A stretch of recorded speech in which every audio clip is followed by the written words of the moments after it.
မင်္ဂလာပါခင်ဗျာအခုကျွန်တော်လောပြမှာတော့အထားခံတဲ့ကြက်သွန်ကြော်နီးလေးပဲဖြစ်ပါတယ်ခင်ဗျာဒါခွာပြီးသားကြက်သွန်ဖြူတွေကိုတေချာဆေးပြီးတော့အချောက်ခံပြီးတော့တင်ထားတဲ့ကြက်သွန်တွေပါပြီးရဟာတော့ကြိတ်ဆက်ထဲမှာထည့်ပြီးတော့ကြိတ်ပါတယ်ခင်ဗျာ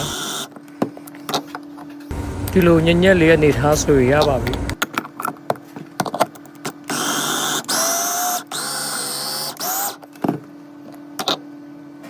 ဒါကတော့ကြက်သွန်ကြိတ်တဲ့လူရဲ့ပုံပါမျက်နှာကတော့ပုတ်ဆုပ်လေးနဲ့ကြက်သွန်ကိုထက်ခါကြိတ်နေပါတယ်ခင်ဗျာကြိတ်ထားတဲ့ကြက်သွန်ဖြူတွေကအကလုံးနဲ့ဆက်အောင်မကြည့်တဲ့အတွက်ထည့်ပြီးတော့နောက်တစ်ခေါက်ထက်ကြိတ်ပါတယ်ဒီလိုမျိုးကြည်အနေထားဆိုရပါပြီစီယိုဒေယိုမှာလောင်ချပြီးတော့စီပူလားမပူလားသိချင်တယ်ဆိုရင်ကြက်သွန်ဖြူအနေငယ်လေးထည့်ပြီးတော့စမ်းကြည့်လို့ရပါတယ်ဒီပါဒါတော့ကျွန်တော်ရဲ့စီကတော့သိပ်မပူသေးဘူးပေါ့နော်အဲအကြောင်းဒီတိုင်းလေးမွေကြည့်လိုက်ပါ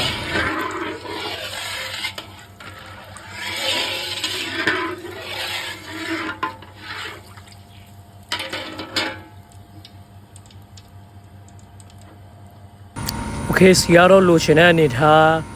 မှာပူနေပါပြီအဲ့ဒါဆိုရင်ကျွန်တော်ကြိတ်ထားတဲ့ကြက်သွန်ဖြူလေးတွေကိုထည့်လိုက်ပါမယ်တေဦးထဲမှာအများကြီးလည်းမထက်ပါဘူးပေါ့နော်ဒါကတော့ကျွန်တော်ရဲ့ဒေဝအနေထားနဲ့ဆိုရင်ကျွန်တော်ကဒီလိုမျိုးပကံနဲ့ပကံလောက်ထည့်လို့ရပါတယ်အများကြီးဖြစ်တဲ့ခါကြရတော့ကျွန်တော်တို့ကမထိန်နိုင်တဲ့ခါကြရသူကကြီးမြန်တယ်ပေါ့နော်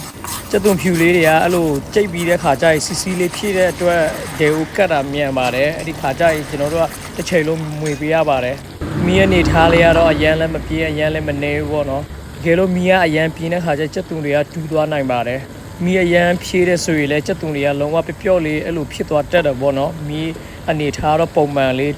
ထားရပါမယ်အဲ့လိုမျိုးလေးပဲတည်တည်ချာလေးပုံမှန်လေးမွေပေးပါအယောင်တွေကသန်းလာပါမယ်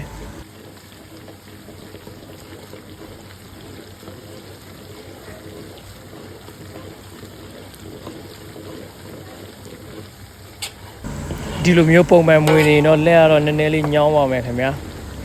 လောက်ကြည့်ရတာလွယ်ပေမဲ့နည်းနည်းတော့လက်ဝင်ပါတယ်အဲ့ဒီအောက်မှာတော့အိုးမကတ်အောင်အိုးမတူးအောင်ကျွန်တော်တို့ကဒီလိုမျိုးပုံမှန်စတိုက်လေးမွေပေးရပါမယ်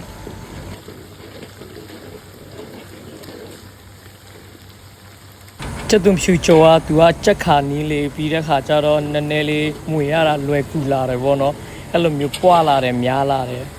ဒါပေမဲ့တခုသတိထားရမှာတော့ကိုကစတိုက်လေးမွေပေးရပါမယ်တူးလွယ်ပါတယ်ခင်ဗျာစီရလည်းအရန်ပူတာဖြစ်တဲ့အတွက်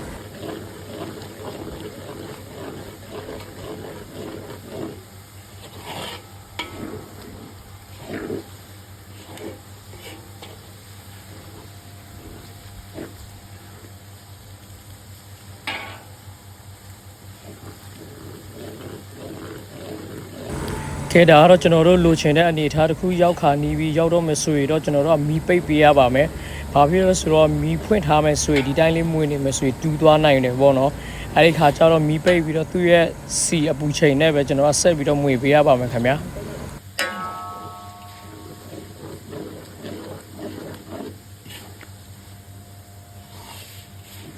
ကဲဒါကတော့ကျွန်တော်လိုချင်တဲ့အနေအထားတစ်ခုရပါပြီ။အဲ့ခါကျရင်တော့ကျွန်တော်ကစကားတစ်ခုယူပြီးတော့စစ်ထုတ်လိုက်ပါမယ်ကြက်သွန်ဖြူကြော်စစ်ထုတ်တဲ့နေရာမှာတတိထားရပါမယ်စီကိုချက်ချောက်လေးဖြစ်နေအောင်ဆေးရပါမယ်စီကပါနေမယ်ဆိုရင်တော့တင်ထားလို့ခံမှာမဟုတ်ပါဘူးစီကြီးစော်နံတက်ပါတယ်ခင်ဗျာ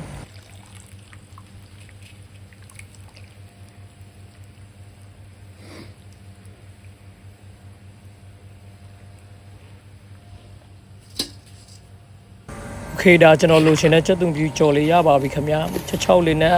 အထားခံပါနဲ့ဗာနဲ့ပဲဆဆအဆင်ပြေတယ်ခင်ဗျာ